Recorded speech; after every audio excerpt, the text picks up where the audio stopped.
Hi guys, this is Ellis's point of view, but I just realized I'm a little bit sad that I didn't take a quick second to yap last week about Josh. I'm glad the two made up, but let's get into Ellis's point of view now that everything has been settled. I had eventually broken down to call Josh, asking what his problem with Keith was. He said it was because of something Keith did to him when they were kids, and it was a silly little prank. I didn't get why they had to hate each other for it. Josh said they were 10 at the time. 10? I would have laughed it off and forgotten, but Josh was always good for holding grudges. Oops, I forgot to capitalize J. J. Keith, Dave, and I were going around town, hanging up some flyers for our auto shop. Business had begun to slow, and we were thinking it wasn't going to work. I was scared we'd have to close down and just be mechanics at other places, but our parents were refusing to put us in some other business. My parents kept donating money to keep the shop alive, and people from around town kept bringing their cars in so we could keep our doors open. I stuck a flyer out the window at a burger tank, smoothing it out before turning it over to Keith and Dave. Dave was at the counter ordering food. Okay, one, that feels kind of rude. Two, I don't know if that's even, I don't know if you're allowed to do that. They didn't even ask. Personally, I feel like at McDonald's, if you're like, hey, can we hang something up here? Excuse me. They'd probably say, yeah, sure. But I don't think it's even legal. He's buying lunch, Keith explains, for all of us. So let's take a seat. We chose a booth, and Dave brought us food. We all had a couple double cheeseburgers, fries, and large drinks. I slipped mine down, going to get a refill. Keith and Dave were awesome. They were very protective of me, though I was an adult now. I kind of wish Josh would join our little group. We would be unstoppable. Also, we could use an extra pair of hands at the auto shop. And when we finished eating, we went back out to hang up the rest of our flyers. Back at the auto shop, I sat in our office, staring at the security camera feed. Nobody ever really came in here, so the fuzzy video wasn't even worth it. But I guess it'd be nice to have it in case something ever did happen. Dave knocked on the door, telling me someone was here. I got excited, thinking we had another customer. I walked out to the desk and saw Susie. She looked cute. Her long brown hair was curled, and I did a quick double take. You look nice. Thanks. She smiles, coming over to me. I was wondering if you wanted to go out to dinner later. A new restaurant just opened up nearby, Josh's Cuisine. Oh yeah, my brother opened that place, I exclaim, and Susie smiles. That's cool. We could go there if you'd like. Yes, ma'am. I'll pick you up at about 5. Is that okay? Of course. She writes her address on a slip of paper, then hands it to me. Look nice, she teases, then heads out the door. I look over at my friend. Yeehaw! Oh my god, that's so cringe. Help. I exclaim, practically skipping back to the office. I look at her address, not too far from mine. That night, I'm outside her house at 4:55, and I don't know, I guess I must have been excited because there's a lot of typos in here. I knock on the door and she opens it, wearing a form-fitting red dress and heels. Are you ready? Oh wait, no. Are you ready? No, that's as good as it's gonna get. She nods, and we walk to my truck. I open the door, helping her climb in before getting into the driver's seat. We get to Josh's Cuisine, and the host lady smiles at me, immediately taking us back to a small booth. Susie was admiring the decorations tonight and complimenting Josh's choice of chandelier. It sure is beautiful, isn't it? I smile, proud of my brother for what he's done with the place. This place used to be all empty and dusty, with cobwebs everywhere. Nice to see it reborn, huh? Susie nods. A waiter comes over, asking if he can get us something to drink. I'll have a sweet tea, I say, and Susie nods. I'll take one too, please. The waiter nods, scurrying off. Hey, Susie, I really like you. She blushes. I like you too, Ellis. It's nice to see you out of your work uniform. Oh, thanks. I was wearing jeans and a t-shirt. I definitely didn't look like I should be here with her, but she didn't seem to mind, and I was thankful for that. I only had a suit back in second grade, and it had something to do with my church. I hadn't cared enough to remember why I wore it, but Mom said it was a big deal. After that, I don't think I ever touched a suit again. Keith did, when he snuck into a wedding and even almost got married himself. He ran away from his wedding, though, like a runaway bride. Then he officiated some random couple's wedding, because the preacher didn't show up. I bet what he did, he was confused when everyone was gone. We get our drinks and order food, and I smile at Susie while we wait. Got any tattoos? She shakes her head. There's some I've thought about, but then I remember it has to be perfect. I mean, it's permanent. Yeah, I get it. We're going to get tattoos sometime later this week. Keith is getting an I'm a moron tattooed across his forehead. Dave's getting a dragon, and I'm getting a little design thingy on my arm.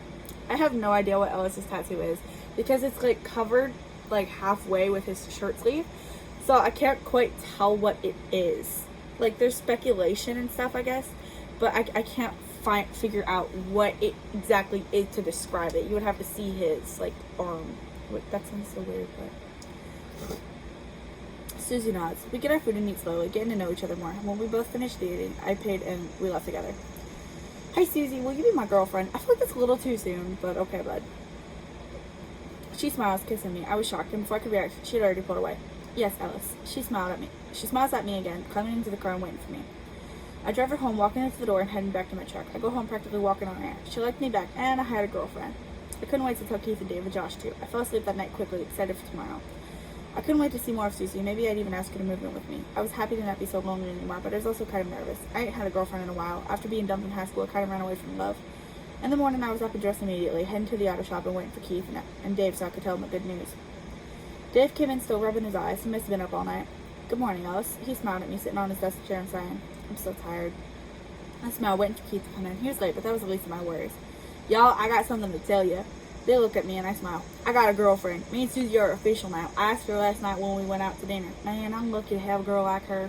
Keith nods. Hell yeah, man. I'm proud of you. Dave nods too. Good job, Ellis. How about you, Keith? What's the update with Stephanie? Stephanie was just using Keith for sex. Not the list. Stephanie was just using Keith for sex, but he didn't care. He told us he thought it was funny for her because he had another girl lined up for when she left him. Also, Stephanie was a very jealous girl, which is kind of annoying. Keith said he thinks he's going to dump Stephanie after we all get our tattoos, or maybe right before. I was excited for that too. It would be my first tattoo. Mom said she was happy I was experimenting, and she was extremely happy that it wasn't with drugs or anything. I was happy she was happy. Dad said he didn't care if I got a tattoo. I just wasn't about to get naked women or other inappropriate things tattooed on me. Yes, sir. I feel like all those, naked women tattoos that guys get sometimes are just stupid. The week passes before my eyes, and soon enough we're all piled up in Dave's truck and driving to the tattoo parlor. We were making up songs as we pulled into the parking lot, and we walked in and waited our turns. Keith bragged that his would hurt the most. Dave was getting his tattoo on his forearm. I was going to do mine on my right bicep. Keith went first, laying down and asking the guy if it would hurt. I don't know, man. I've never done something like this before. Keith closes his eyes, and the guy starts working. Keith's knuckles were white as he gripped the chair, and he was biting his lips so hard it busted. Dave and I were laughing, but we couldn't be too loud, or he'd laugh too, and he would mess up the tattoo. When the guy finished, he put the tape over it and told Keith to be careful when he washed his face. Keith mumbled something about not washing his face anyways. Dave let me go next, and I rolled my shirt sleeve up. I was kind of nervous. I knew tattoos hurt, but I chose a nice thick piece of skin, so hopefully it wasn't nothing like what Keith just did. Hopefully we have a special guest. Boop. Boop. The guy finishes mine after 45 minutes, asking me to make sure I liked the pigmentation of it or something. It looked good. So Dave got on the chair and had a dragon done. He watched the guy, but Dave had thick skin, so he probably didn't feel anything. Oh my god. That was rude. When he was done, we each paid for our own tattoos, and Keith ripped his cape off as soon as we left the place. He groaned about how he was probably going to be made fun of, but someone came over and asked if he did that on purpose. Keith shrugged, and the guy gave him $10. $10 for a tattoo? I whistled. Maybe that too. Gosh, sure. Maybe that tattoo is worth it. I joke. Dave nods. Free money right there. Keith shrugs and we drive back to the auto shop, splitting up for the night.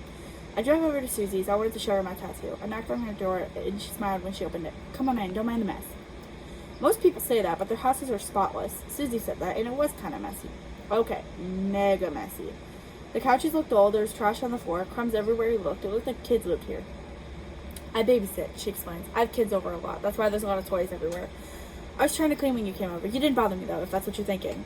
Oh, no, I just was zoned out for a second. I laughed and Susie smiles. Do you want anything to drink? The kitchen is a bit cleaner if you'd like to sit down.